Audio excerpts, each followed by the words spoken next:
Hello viewers, welcome back to my channel food and health. আজ আমি তোমাদের সাথে ইনস্ট্যান্ট ম্যাঙ্গো মিল্ক কেক রেসিপিটা শেয়ার করব। এটা খেতে এতটাই টেস্টি, একবার বানিয়ে খেলে বারবার বানাতে ইচ্ছা করবে। যাকে খাওয়াবে তার কাছ থেকে বারবার বানানোর জন্য অনুরোধ আসবে। ঘরে থাকা সামান্য উপকরণ দিয়ে রেসিপিটা আমি বানিয়ে দেখাবো। রেসিপিটি ভালো লাগলে অবশ্যই লাইক আর শেয়ার করে দিও। চ্যানেলটি সাবস্ক্রাইব করা না থাকলে সাবস্ক্রাইব করার অনুরোধ রইল। তাহলে চলো রেসিপিটা শুরু করি। ইনস্ট্যান্ট ম্যাঙ্গো মিল্ক কেকটা বানানোর জন্য প্রথমেই যেটা আমাদের লাগবে সেটা হচ্ছে ম্যাঙ্গো পিউরি। তার জন্য লাগবে একটা আম, আর আমটা একটু মিষ্টি আম নিতে হবে।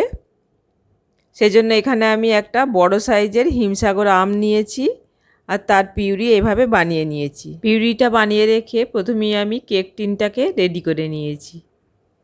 কেক টিনের উপরে একটা বাটার পেপার দিয়ে অল্প একটু ঘি দিয়ে ভালো করে গ্রিস করে দিয়েছি, যাতে করে কেকটা আমাদের খুব সহজে বেরিয়ে আসে।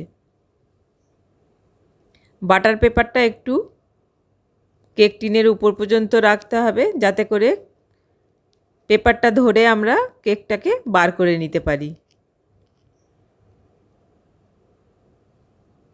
কেক টিনটা রেডি করে এক পাশে রেখে দিলাম। এখন চলে যাচ্ছি পরের স্টেপে। ওভেনে একটা কড়াই বসিয়ে 1/2 লিটার দুধ নিয়ে নিতে হবে। আমি এখানে আমুলের দুধ নিয়েছি। তোমাদের বাড়িতে যে দুধটা আসবে সেই দুধটা দিয়েই বানাতে পারো। তবে যদি গরুর দুধ বা ফুল ফ্যাট ক্রিমওয়ালা দুধের সুবিধা থাকে তোমাদের, তাহলে আমি বলবো ওই দুধটা নেবে, তাহলে কিন্তু কেকটা খেতে আরও বেশি টেস্টি হবে। এখন দুধটা দিয়ে ফোটা পর্যন্ত অপেক্ষা করব। দুধটা এখন খুব ভালোভাবে ফুটে গেছে।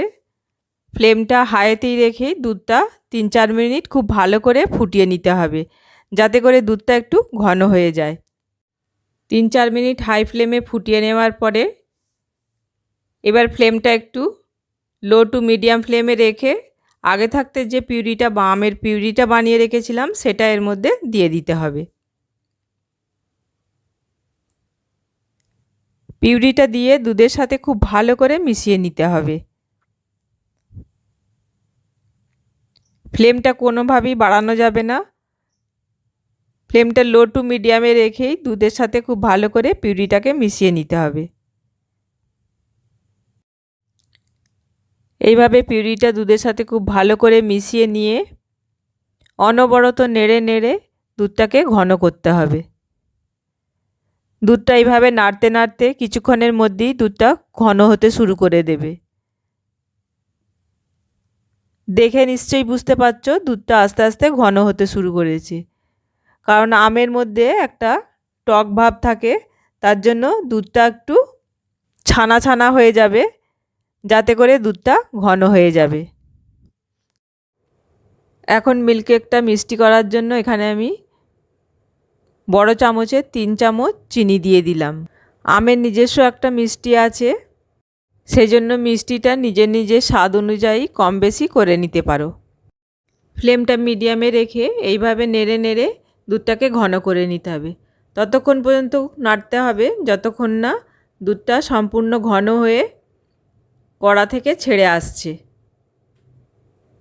দেখো এখন অনেকটা ঘন হয়ে গেছে। এইভাবে নাড়তে নাড়তে দেখো কড়াই থেকে ছেড়ে আসছে।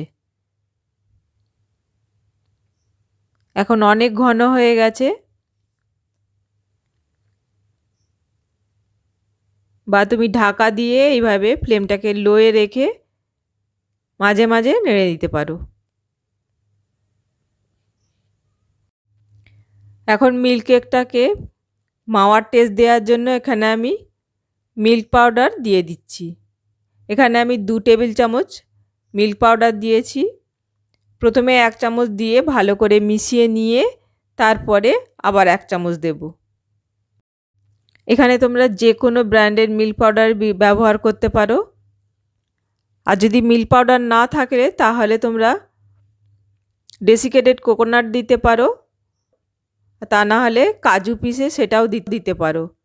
তাতে করে বাইন্ডিংটাও খুব ভালো হবে আর টেস্টটাও খুব ভালো আসবে। এখন আরও 1 চামচ মিল্ক পাউডার দিয়ে দিলাম, দিয়ে খুব ভালো করে মিশিয়ে নেব। ফ্লেমটা এখন লোই রাখা থাকবে। ভালো করে মিশিয়ে নিয়ে তারপরে ফ্লেমটাকে বাড়াতে হবে। এখন দেখো খুব ভালো করে মিশিয়ে নিয়েছি। এখন ফ্লেমটা মিডিয়ামে রেখে খুব ভালো করে নেড়ে নেড়ে ওকে ঘন করে নিতে হবে। মিল্ক কেকটা আমাদের একদম রেডি হয়ে গেছে, প্যান থেকে ছেড়ে আসছে। এবার ওভেনটা আমি বন্ধ করে দিলাম।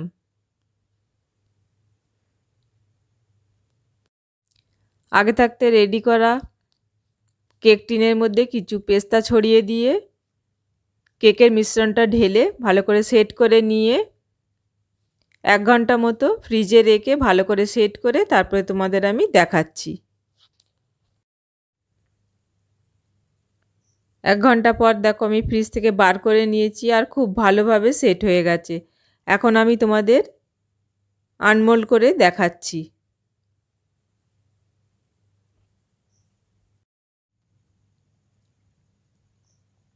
দেখে বুঝতে পারছো কতটা সুন্দর হয়েছে। শুধু সুন্দর হয়নি, খেতেও কিন্তু খুব দারুণ হয়েছে। তোমরাও এভাবে বাড়িতে বানাবে আর আমাকে কমেন্ট বক্সে জানাবে কেমন হয়েছে। এই আমের সিজনে একবার অন্তত এইভাবে বানিয়ে খেয়ে দেখবে, না বানালে বুঝতে পারবে না কতটা টেস্টি হয়। আশা করি আজকের রেসিপি তোমাদের ভালো লেগেছে। ভালো লাগলে অবশ্যই লাইক আর শেয়ার করতে ভুলো না। এই রকমই নিত্য নতুন রেসিপি পেতে চ্যানেলটি সাবস্ক্রাইব করে পাশে থাকা বেল আইকনটা প্রেস করে অল নোটিফিকেশান অন করে নেবে, কেননা আমি যখনই কোনো নতুন ভিডিও আপলোড করব খুব সহজে আর খুব তাড়াতাড়ি তোমাদের কাছে নোটিফিকেশান চলে যাবে। তাহলে আজ এই পর্যন্ত, আবার দেখা হবে কোনো নতুন রেসিপির সাথে। ভালো থাকবে, সুস্থ থাকবে।